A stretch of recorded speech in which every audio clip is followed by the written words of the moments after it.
आज हम बना रहे हैं सर्दियों में बहुत ही फेवरेट बनने वाला घर में आंवले का मुरब्बा या आंवले का जैम। जी हाँ, आज मैं बना रही हूँ आंवले का जैम, जो कि बहुत ही सिंपल तरीके से बनाऊंगी। इसके लिए मैंने आंवला लिया है और उसे धो के साफ़ कर लिया है। यहाँ पे उसका पानी साफ़ करके मैं उसको छोटे छोटे छेद कर रही हूँ। ये इसलिए कर रही हूँ कि मैं आंवले को स्टीम करूँगी, ना कि मैं इसको उबालूँगी। तो ठीक है, स्टीम करने के लिए अंदर तक ये सिक जाए, जिसके लिए मैं इसे स्टीमर में रख कर गरम कर रही हूँ। देखिए, स्टीमर में मैंने रखा है और 5 से 10 मिनट के अंदर आंवला बहुत ही अच्छे से स्टीम हो जाता है। स्टीम में पकाने का बस एक कारण है कि आंवले के अंदर काफ़ी रस होता है और मैं उस रस को पानी में डालकर ऐसे मतलब वेस्ट नहीं करना चाहती। तो बस देखिए, ये हो चुका है। अब इसको मैं थोड़ा ठंडा कर लूँगी।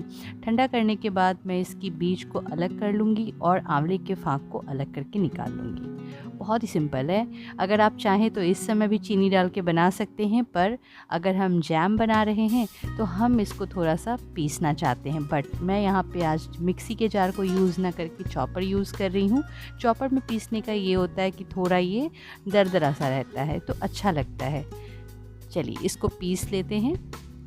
बस धीरे धीरे पीसेंगे और बहुत ही जल्दी ये हो जाता है। ज़्यादा पीसने की ज़रूरत नहीं है, बस ये चॉप हो जाना चाहिए अच्छी तरीके से। तो मैंने सारे को पीस के कढ़ाई में निकाल लिया है और चीनी मैंने जितना आंवला है उसके बराबर ही रखी है। तो बस अब इसको अच्छे से हम मिला लेंगे और मिला के ना हम इसको तेज़ आंच पे नहीं, बिल्कुल मीडियम आंच पर इसको सेट कर देंगे। आप जब इसको तेज़ करेंगे ना तो इसमें काफ़ी झाग आने लगेगा, तो आप इस झाग को निकाल लीजिए।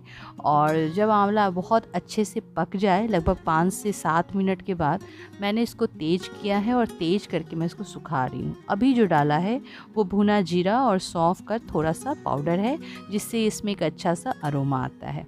देखिए, भूनने के बाद मैंने आंवले को निकाल लिया। बहुत ही सिंपल रेसिपी है, बहुत ही जल्दी बनती है और बहुत ही टेस्टी है। आप किसी भी तरह के पराठे के साथ आप इसको एंजॉय कीजिए और स्टोर करके फ्रिज में रखिए, ये साल भर तक ख़राब नहीं होंगे।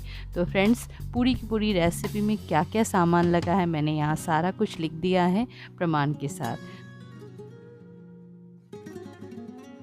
फ्रेंड्स, अगर आपको मेरी ये रेसिपी अच्छी लग रही है तो चलिए बना डालिए, और अगर अच्छी लग रही है तो अपने दोस्तों के साथ शेयर कीजिए। आप मुझे पहली बार देख रहे हैं तो सब्सक्राइब कर लीजिए with bell icon. Thanks for watching. Bye bye.